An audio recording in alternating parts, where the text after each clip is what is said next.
Bapak Ibu jamaah maghrib yang semoga dirahmati, dimuliakan oleh Allah Subhanahu wa ta'ala.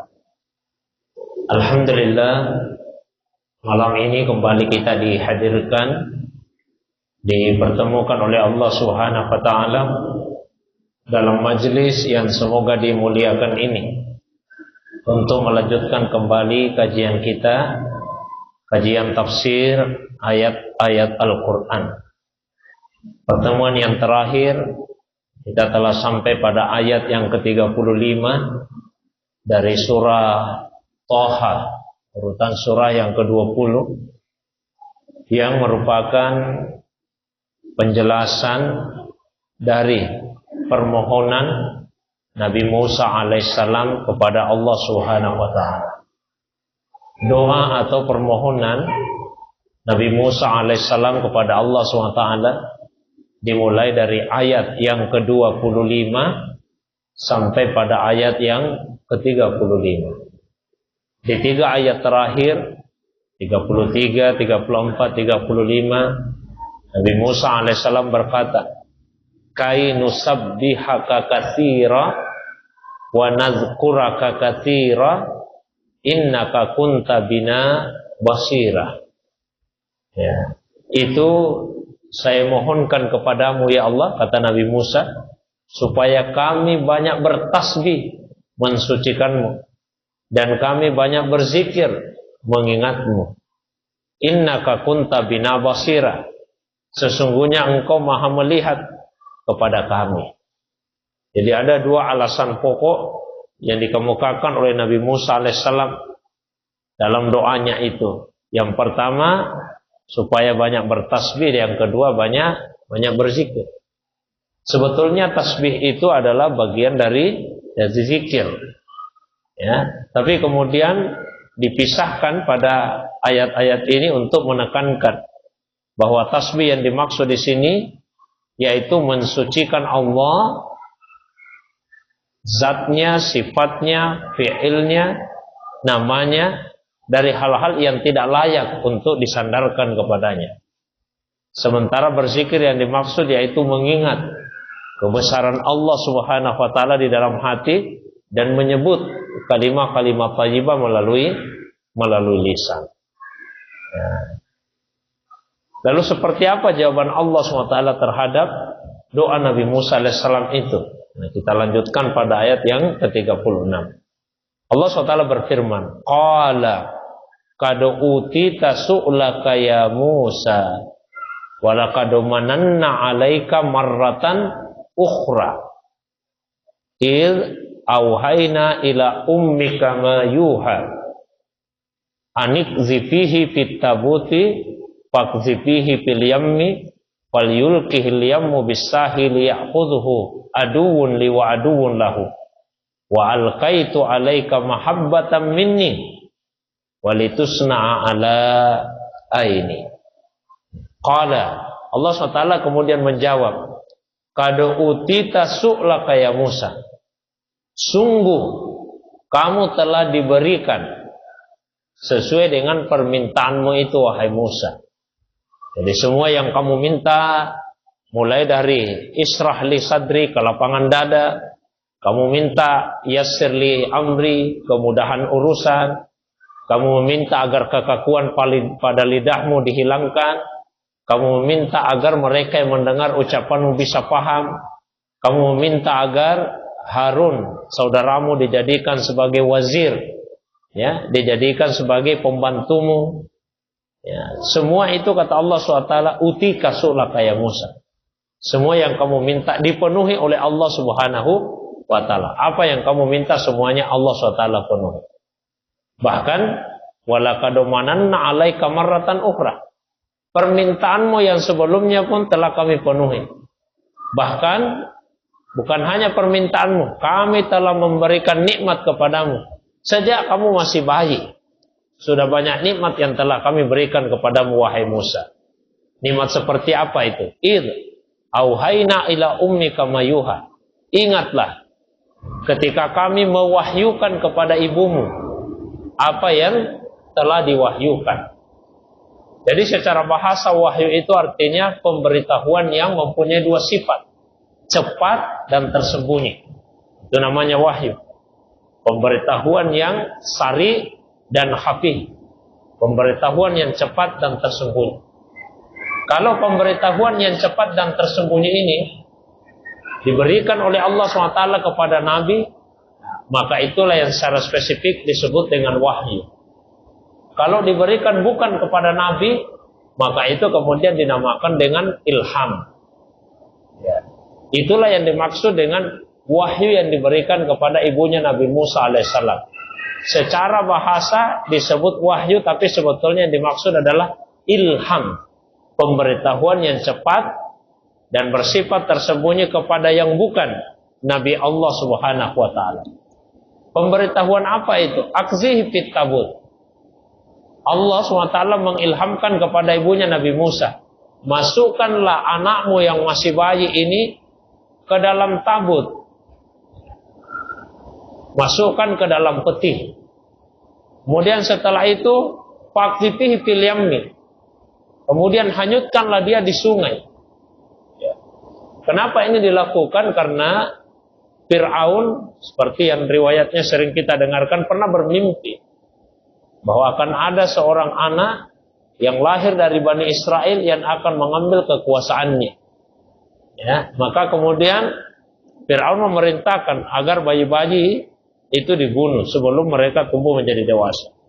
Mungkin kemudian timbul pertanyaan, mengapa saudaranya Nabi Musa yaitu Harun tidak diperlakukan seperti itu? Padahal Harun juga ini anak laki-laki. Nah, ulama tafsir menjelaskan bahwa sebetulnya apa yang dilakukan oleh Fir'aun itu tidak setiap tahun, tapi hanya tahun-tahun yang tertentu. Jadi katakanlah misalnya, menurut informasi yang disampaikan oleh tukang-tukang sihirnya, tawil mimpinya kepada Fir'aun bahwa bayi itu akan lahir, katakanlah pada tahun genap. Jadi bayi yang dibunuh itu hanya yang lahir pada tahun genap saja. Sementara yang lahir pada tahun ganjil, itu dibiarkan hidup. Nah, Nabi Musa itu lahir pada tahun yang disampaikan oleh tukang tawil mimpinya Fir'aun, tahun lahirnya bayi yang akan menghancurkan kekuasaannya Fir'aun. Beda dengan tahun kelahirannya Harun, sehingga Harun kemudian selamat, dan tidak mendapatkan perlakuan sebagaimana perlakuan yang dialami oleh Nabi Musa alaihissalam. Nah, hanyutkanlah dia di sungai. Fal yulkihil yammu bis-sahil. Maka kami akan memerintahkan kepada sungai itu dengan arusnya untuk membawa bayi itu kembali ke pantai. Ya'khudhu aduwwun li wa aduwwun lahu. Ia akan diambil oleh musuhku dan musuh bayi itu. Yang dimaksud di sini adalah Fir'aun. Wa alqaitu 'alaika mahabbatan minni. Dan saya akan mencampakkan, dalam arti memasukkan, menghunjamkan, kepadamu wahai Musa mahabbatan minni, rasa cinta yang berasal dariku. Sehingga karena ilqaul mahabbah itulah, maka siapa yang memandang kepada Nabi Musa alaihissalam itu akan tumbuh rasa cinta di dalam hatinya, rasa kasih sayang kepada bayi tersebut. Nah, itulah yang dialami oleh istrinya Fir'aun, yaitu Asia. Ketika melihat bayi itu langsung muncul rasa kasih sayang di dalam hatinya. Ini rasa kasih sayang yang muncul bukan secara naluriah, tapi rasa kasih sayang yang Allah SWT hunjamkan ke dalam hati orang yang melihatnya. Dan seperti itu pula dipahami oleh ulama kita dari hadis Nabi SAW. Dalam sebuah hadis kursi, Allah SWT berfirman, apabila Allah SWT mencintai seorang hamba, maka Allah SWT kemudian akan memerintahkan kepada para malaikat yang ada di langit untuk mencintai hamba itu. Lalu kemudian para malaikat akan memerintahkan pada manusia-manusia ada di bumi untuk juga mencintai manusia tersebut. Maka jika misalnya Muhammad, tiba-tiba di dalam hati kita muncul rasa kasih sayang, perasaan cinta karena agama, karena Allah, kepada seseorang yang kita tidak tahu dari mana sumbernya, dari mana asalnya, boleh jadi itu adalah salah satu tanda bahwa orang itu dicintai oleh Allah Subhanahu wa ta'ala. Kalau ada seseorang yang mendapatkan mahabbah, mendapatkan kecintaan dari banyak orang, dari banyak masyarakat, dari banyak umat, Ya, itu salah satu ciri bahwa orang itu dicintai oleh Allah SWT. Sebaliknya juga begitu. Kalau Allah membenci seseorang, Allah perintahkan pada malaikat untuk membencinya. Malaikat perintahkan kepada manusia untuk membencinya. Sehingga orang itu kemudian akan dibenci oleh banyak. Walitusna'a ala aini. Dan engkau wahai Musa akan senantiasa berada di bawah mataku. Yang dimaksud di sini di bawah mata itu di bawah pengawasan dari Allah Subhanahu wa taala, sehingga tidak akan ditimpa satu kecelakaan. Il tamsi ukhtuka fatakulu hal adullukum ala may yaqulhu. Ketika saudara perempuannya Nabi Musa, kakak perempuan Nabi Musa, ya, kemudian melewati pinggir sungai tersebut dan bertemu dengan Fir'aun beserta istrinya, maka ia kemudian berkata, hal adullukum ala may yaqulhu, maukah kalian saya tunjukkan seorang perempuan yang akan bisa menjaga dan memelihara anak bayi ini? Ya. Faraja'naka ila ummika, maka kami kemudian mengembalikanmu kepada ibumu. Ya, di saudara perempuan Nabi Musa alaihissalam justru membawa bayi itu kembali kepada ibunya. Itulah kuasa dari Allah Subhanahu wa taala. Kay taqarra ainuha wala tahzan, supaya terasa sejuk pandangan mata ibumu dan ia tidak bersedih hati lagi. Terasa sejuk karena kembali bertemu dengan putranya dan tidak bersedih karena yang kemudian mengasuh putranya itu adalah dia sendiri. Sehingga diulangi dalam ayat ini, ya, pandangannya sejuk dan ia tidak bersedih. Pandangannya sejuk kembali berjumpa dengan anaknya dan tidak bersedih karena beliau sendiri yang kemudian mengasuhnya. Bukan itu saja karunia yang Allah SWT berikan kepada Nabi Musa. Allah ceritakan karunia yang lain. Wa qatalta nafsan. Ingat, ketika kamu juga pernah membunuh seseorang, ya, seorang laki-laki penduduk asli Mesir yang suatu hari bertengkar dengan seorang laki-laki dari Bani Israel. Datang Nabi Musa melerai, dia dorong. Orang Mesir itu terjatuh langsung mati. Itulah yang menjadi penyebab sehingga Nabi Musa kemudian meninggalkan Mesir. Lalu ia kemudian hijrah ke Madian, ya, negeri tempat tinggalnya Nabi Shu'aib alaihissalam. Ya. Madian itu sesungguhnya adalah nama dari salah seorang putra Nabi Ibrahim alaihissalam, dari istrinya yang ketiga yang bernama Kantura. Ya, yang populer Nabi Ibrahim punya dua istri, Hajar, dari Hajar lahirlah Ismail. Kemudian Sarah, dari Sarah lahir Ishak. Boleh juga punya istri yang bernama Kantura. Salah seorang anaknya bernama Madian.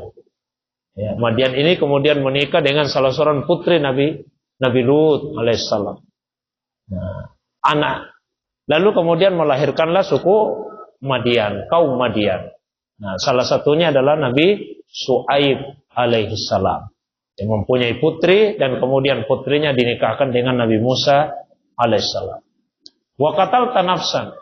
Ingat Musa, ketika kamu pernah membunuh seseorang, lalu kamu merasa cemas, merasa takut, ya.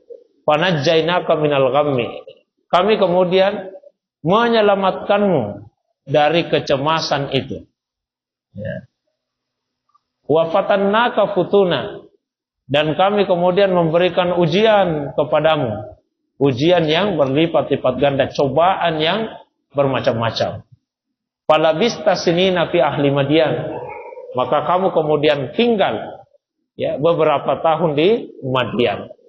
Ada yang mengatakan 10 tahun, ada yang menyebut 28 tahun, 10 tahun, ya, untuk bekerja kepada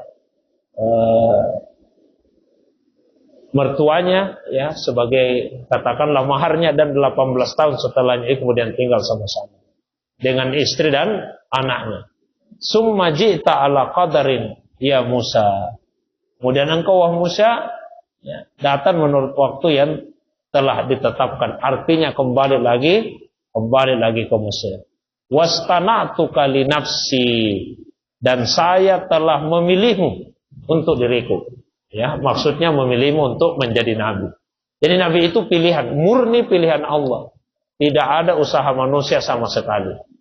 Tidak bisa misalnya ada seseorang yang melakukan ibadah-ibadah tertentu dengan tujuan supaya dia jadi nabi. Tidak. Yang namanya kenabian murni pilihan dari Allah Subhanahu wa ta'ala. Sekuat apapun seseorang beribadah, kalau dia tidak ditakdirkan untuk menjadi nabi, ya tidak bisa untuk menjadi nabi.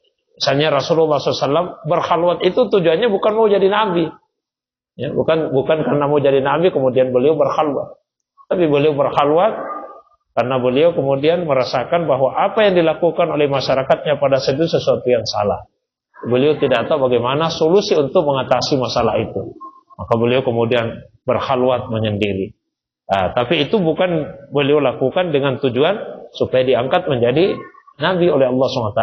Yang namanya kenabian, kerasulan, itu semata-mata adalah pilihan dari Allah Subhanahu wa ta'ala. Saya kira itu beberapa ayat yang saya bacakan pada malam ini. Seperti biasa, saya berikan waktu yang lebih panjang, lebih lapang. Kalau ada yang ingin ditambahkan, didiskusikan, baik yang berkaitan dengan pembahasan atau masalah agama yang lain di luar dari apa yang saya sampaikan, saya persilakan pada jamaah sekalian. Demikian untuk sementara. Assalamualaikum warahmatullahi wabarakatuh.